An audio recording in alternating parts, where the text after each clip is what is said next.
Hi, my name is Garrett Christopher. I'm about to lose it. So I'm filming on a GoPro.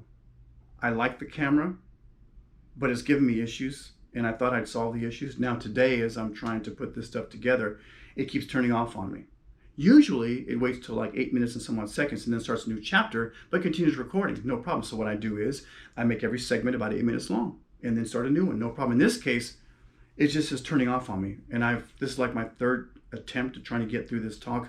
I'm going to stop like deleting and starting over again. I'm going to pick up. So I apologize.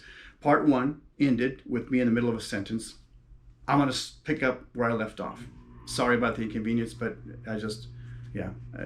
GoPro, I'm not a fan right now. I'm not a fan at all. You're cute, but I'm not a fan. I'm Garrett Christopher. Please visit GarettChristopher.com. You'll find out more about me. I'm a self-published author. I do a weekly podcast available on Soundcloud and Spotify. And I've got two other YouTube channels. This one's called Garrett's Take. I've got Garrett's Movie Take and Garrett's Sports Take. Please check them out. All right, let me slide into what I was talking about. So I was talking about giving. And the main topic here is homelessness. And I started off, please check out part one where I talk about an In-N-Out Burger, which kind of prompted. I mean, I've been thinking about this topic for a while, but that discussion kind of prompted this, all right, this talk. And again, my approach here is I'm putting stuff out there. I want feedback. I have some calls out to the city in which I reside, asking about programs and things like that, because I think on a larger scale, to feed someone like this young man in front of the In-N-Out Burger for that one time, that's great. I've gone hungry before, not for weeks and months, but for days. I've gone hungry before. It's not fun at all. Heck, and even at this point, if I'm hungry for a few hours, it's not fun at all. But to go days and days without eating, tough gig. And it's like, there needs to be something, that's important to feed someone. It's important to have a place to sleep for a particular night. But what about beyond that? What are we going to do in terms of taking that person and kind of moving them into where they exist in a scenario that's better for them, that's conducive to being a part of society. And there's varying degrees of our societal status, right? No doubt about it. And we're always going to have the poor. And we're always going to have homeless people, unfortunately. And some just don't want to, they'd rather live outside, okay? I've never been one. I can't think like one. But that's the whole purpose behind this. I want to know more about it. And I want to know what I can do, right? In a longer lasting kind of help or assistance, what I can do to help this situation. Anyway, so the young man got up and he left, and that was that. So I guess that my approach has been, okay, I'll give, but I need to get something back. Let me tell you a little story. And by the way, that's not the right approach. I'm wrong for thinking that, and we'll see if that changes at all. I'm still stubborn about it. I still drive by the person who's at the stoplight, with a sign and that kind of a thing. I still don't give to them. I give through charities, but as far as like to that individual, I don't. Here's a little story. It's not funny, but it is funny. So I was working a long time ago, probably before you were born, at Pacific Bell. That'll tell you right there how long ago this was. And so I was a telephone operator, 411. So again, that'll date myself there. So anyway, so I'm in a building, and then for lunchtime, right around the building, there was like a grocery store, there was a Chinese a takeout restaurant, a laundromat, some other stuff. So once, twice a week, I'd go over to the Chinese restaurant and get my, 2 items with rice and chow mein, and that'd be that.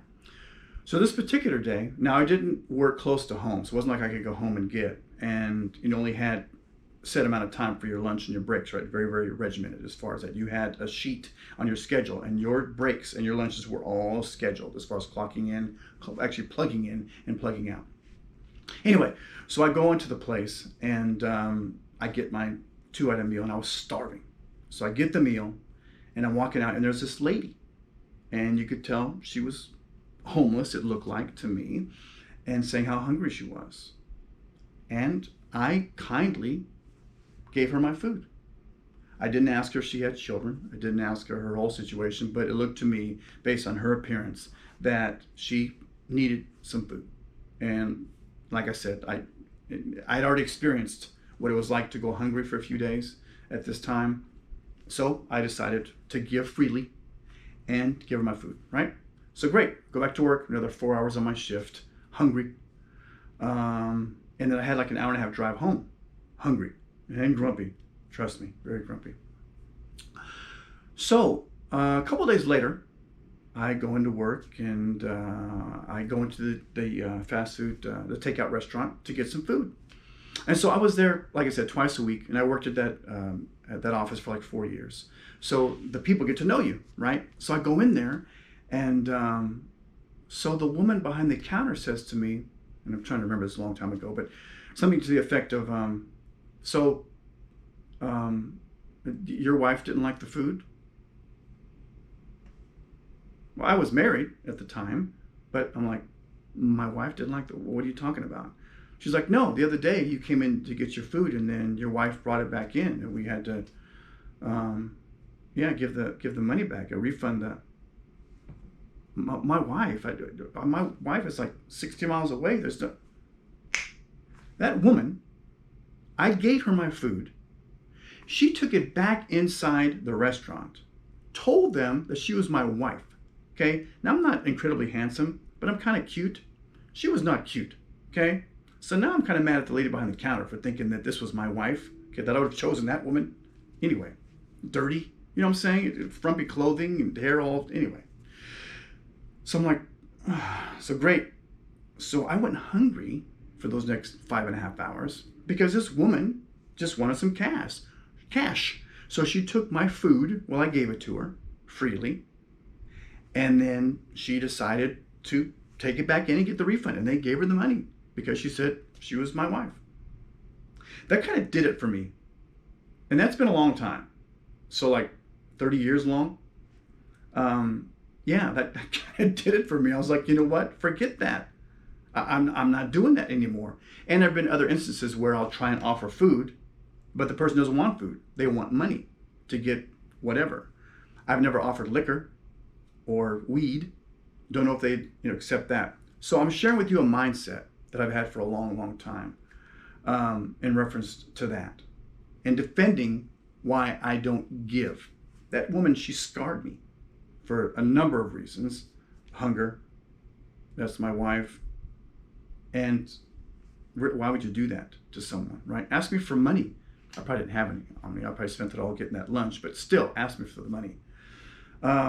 So I'm defending where I sit today, but I want to change. I want to change. Am I going to right away? And I'm being open with you right now. I'm being very honest and truthful about this. I don't know how quickly I'm going to change. I don't know if the next time I roll up to a stoplight and there's someone there. And right now in my area, I could pick out where they're going to be. I could go right now to a spot right outside of Home Depot. There's an IHOP at Home Depot right there, and there's a person always there playing the guitar. And they just want a few bucks for whatever reason, right? If I'm going to give, it's not really for me to know what they're going to do with it. Let's end this right here because somehow I made it through 8 minutes and 50 seconds on this Gopro. But let's stop right here. We'll go to a part 3, okay? I'm talking about homelessness. All right. Gopro, stop recording.